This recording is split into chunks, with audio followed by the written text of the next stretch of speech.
वयम रक्षामः। दशो लोकों के स्वामी, चारों दिशाओं के कर्ता धर्ता, काल के काल, लंका नरेश दशानन रावण पधार रहे हैं।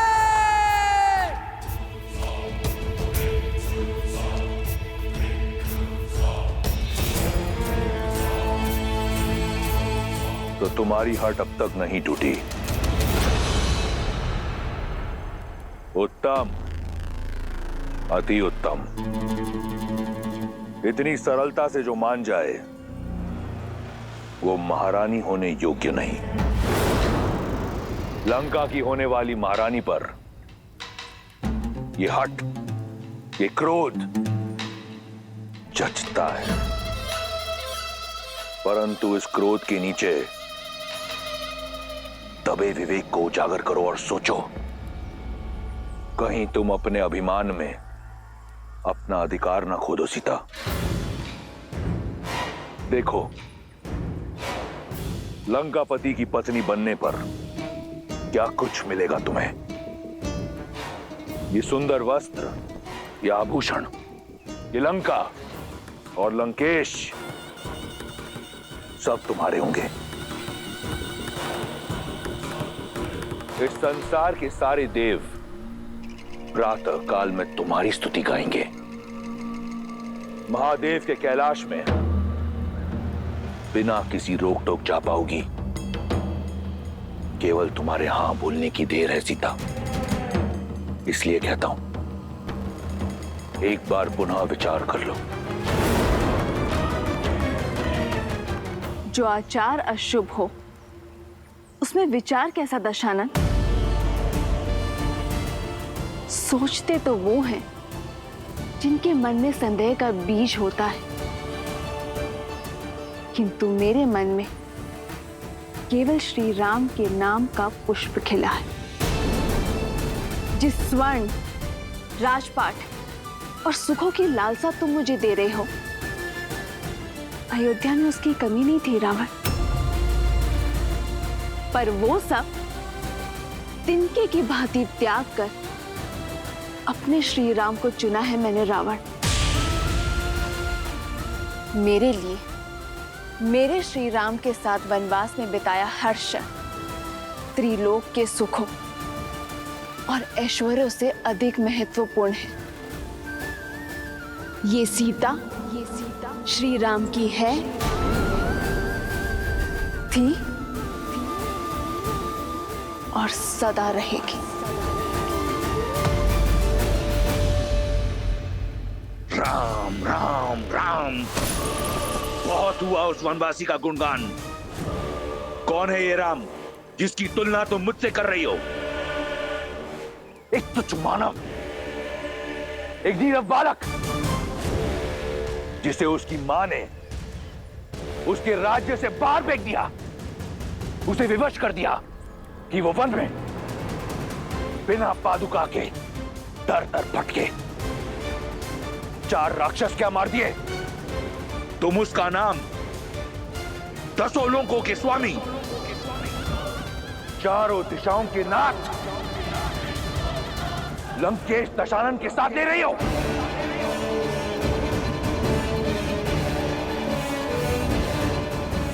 कुछ नहीं है वो, केवल एक नाम है, राम।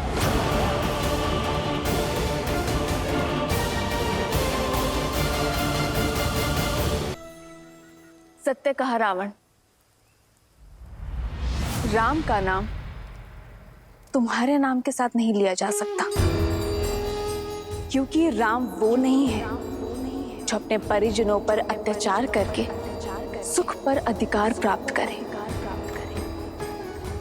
राम वो है जो अपने पिता की इच्छा, अपनी माता के वचनों के लिए हर सुख का त्याग कर देते हैं।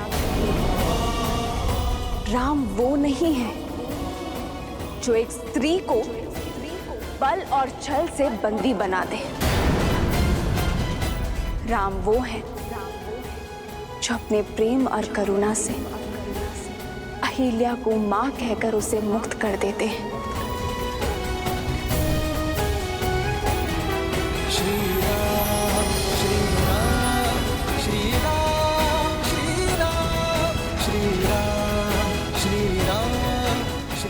राम वो है जो पर स्त्री को स्पर्श करते हैं मातृत्व भाव से। राम वो है जिन्हें स्वयं महादेव ने मेरे लिए चुना है। राम वो है जिन्होंने खिलौने के भांति एक उंगली पर वो शिव धनुष उठा लिया था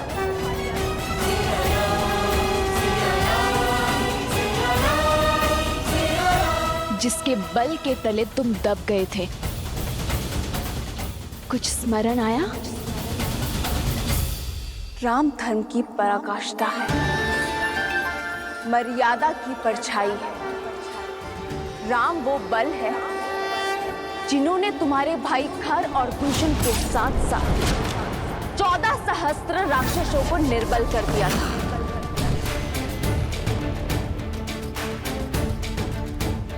राम मेरी आत्मा है, मेरी आस्था है, मेरी शांति है, मेरे हर रोम के स्वामी है वो राम। राम करुणामयी है तो वो रुद्र भी है। यदि अपने पापों से मुक्ति चाहते हो तो छोड़ाओ मुझे मेरे श्री राम के पास। क्षमा याचना करो उनसे, तुम्हारा भी उद्धार कर देंगे वो। अन्यथा तुम्हारा अभिमान तुम्हारे साथ साथ संपूर्ण राक्षस कुल को लील जाएगा। राम एक छल है, एक भ्रम है जिसने तुम्हारे मन को अपने वश में कर रखा है। परंतु चिंता मत करो सीता, मैं शीघ्र ही सिद्ध कर दूंगा कि मैं राम से अधिक योग्य हूं। रावण भिक्षुक बनकर तुम्हारे द्वार पर अवश्य आया था, परंतु जो रावण तुम्हारे समक्ष खड़ा है वो तुमसे तुम्हारे प्रेम की याचना नहीं करेगा।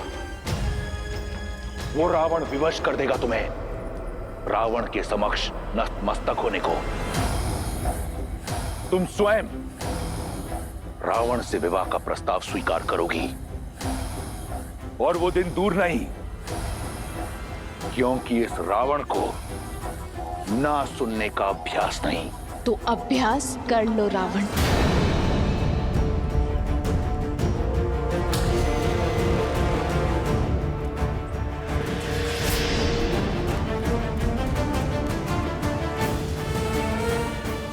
क्योंकि जब तक इस देह में प्राण है, सीता की हर श्वास में केवल श्री राम है।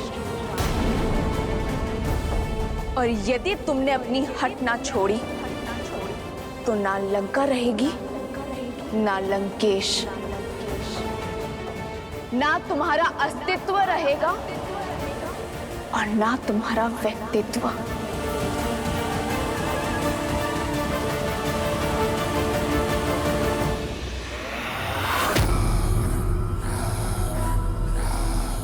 तुम्हारी चुनौती स्वीकार है मुझे सीता।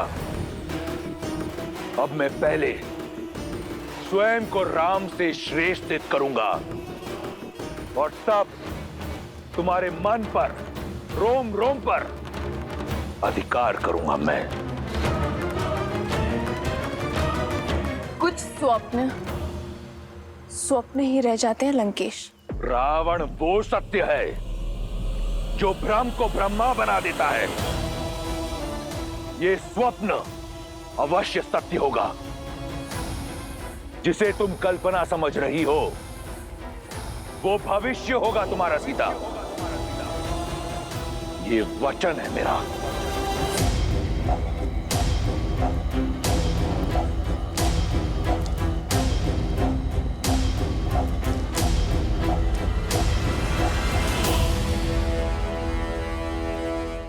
माता, वर्षों बीत गए। मां का स्नेह, उनके स्पर्श, उनके गोद से वंचित रहा हूं मैं। माता, यदि अनुमति हो तो आपके गोदी में सर रखकर तनिक विश्राम करना चाहता हूं।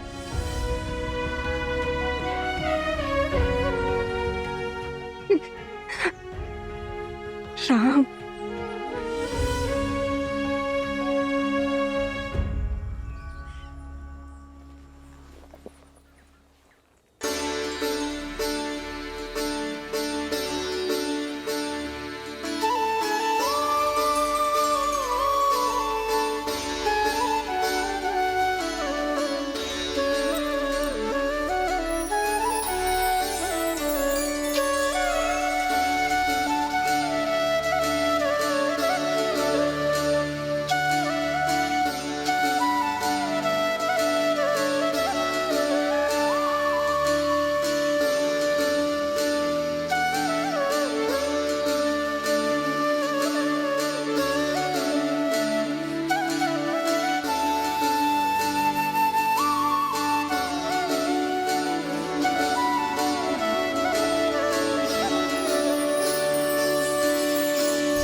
ये अश्रु कैसे राम? सीता, मेरी धर्मपत्नी, उसकी स्मृति की पीड़ा मेरे नेत्रों के मार्ग से बाहर आ गई माँ। तो उनसे मिला ये? कहाँ है वो? इसी प्रश्न की तो खोज में हूं मैं माँ। उस दुष्ट रावण ने उसका अपहरण कर लिया है।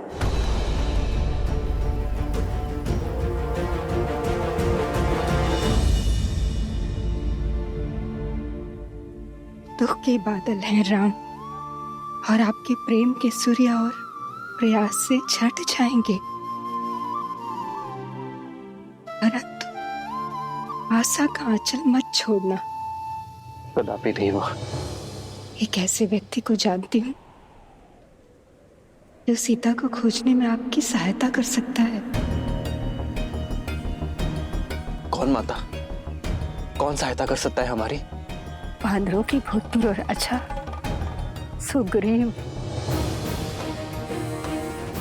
जो अपने भाई से छुपकर ऋषिमुख पर्वत की शरण में रहते हैं। वन्य मार्ग का राज वानरों से अधिक कौन जानता है? और उनकी गति अति तीव्र होती है। पर वो मेरी सहायता क्यों करेंगे माता? क्योंकि आपके और सुग्रीव के पांव का कांटा एक ही तो है।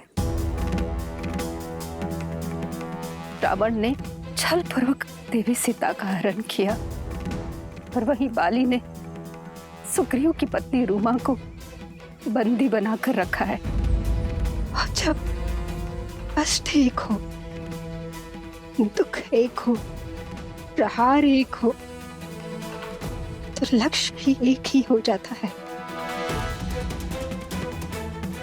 और एक ही संकट से घिरे दो व्यक्ति मित्र बन जाते हैं। आप सुग्रीव की सहायता कर सकते हैं और सुग्रीव आपकी। मुझे पूरी आशा है कि सुग्रीव और आपकी मित्रता आपके लक्ष्य को पूरा करेगी। मैं शीघ्र ही उनसे मिलने जाता हूँ माता। हमें आज्ञा दीजिए।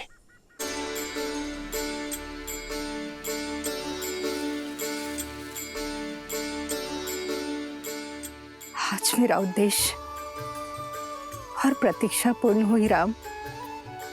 मुझे विश्वास है कि आपकी भी प्रतीक्षा और उद्देश्य शीघ्र पूर्ण होगा।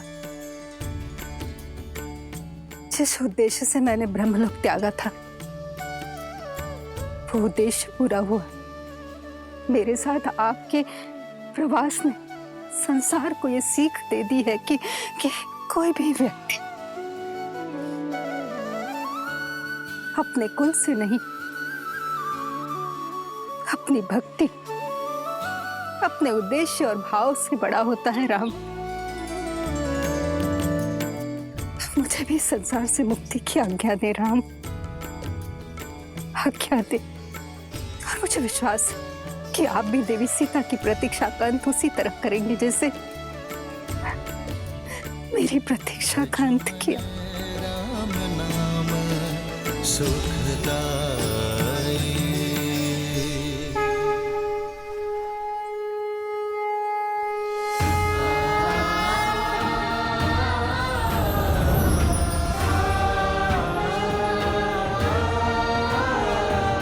लक्ष्मण, हमें शीघ्र ही सुग्रीव से मिलना होगा। ऋषिमुख पर्वत की ओर प्रस्थान करना चाहिए।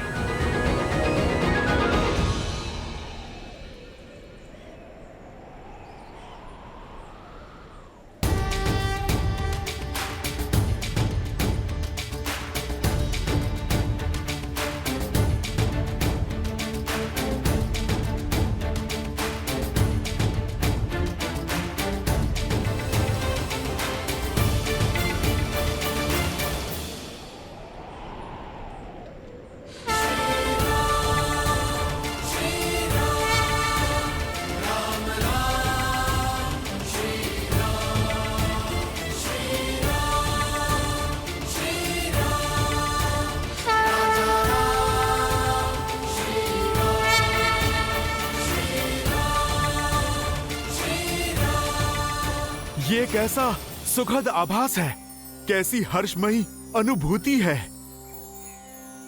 जैसे मेरी वर्षों की प्रतीक्षा का अंत होने वाला है, जैसे मेरे प्रभु श्री राम का आगमन होने को है। हो मंगल भवन मंगल हारी, द्रवहु सुदशरथ अजर विहारी।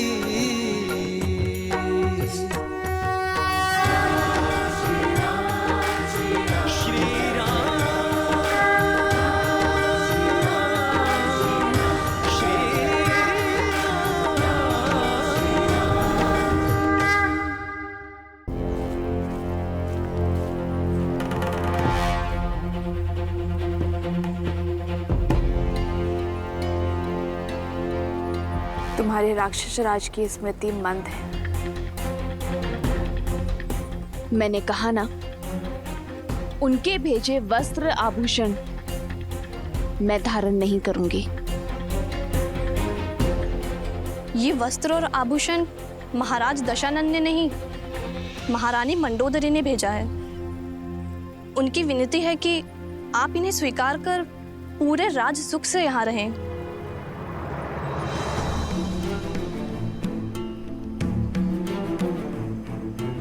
अपनी महारानी को मेरी चिंता करने के लिए धन्यवाद देना,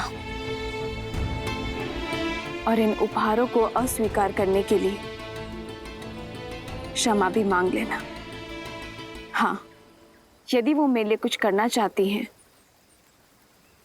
तो उनसे कहना कि अपने पति का मार्गदर्शन करें,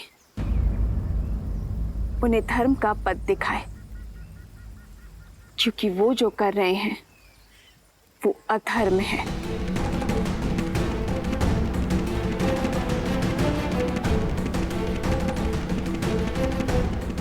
बड़ी हठी हो तुम। पहले महाराज के प्रस्ताव को ठुकराया, अब महारानी की कृपा को अस्वीकार कर रही हो। ना भोजन ग्रहण कर रही हो, ना जल। मृत्यु तो निश्चित है तुम्हारी। या तो तुम भूख से मरोगी, नहीं तो तुम महाराज के कोप से हमारा आहार बनोगी। जिसके साथ राम का नाम हो उसे मृत्यु से नहीं, मृत्यु को उससे भय होता है। जब तक मैं अपने श्री राम के दर्शन ना पा लूं, तब तक मुझे कुछ नहीं हो सकता। वो बहुत दूर नहीं, जब लंका के आकाश में राम नाम का शौर्य चमकेगा। इसलिए तुम मेरी नहीं, अपने लंकेश की चिंता करो।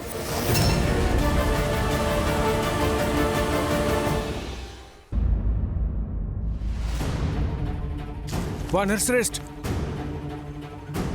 वानरश्रेष्ठ। क्या हुआ नल?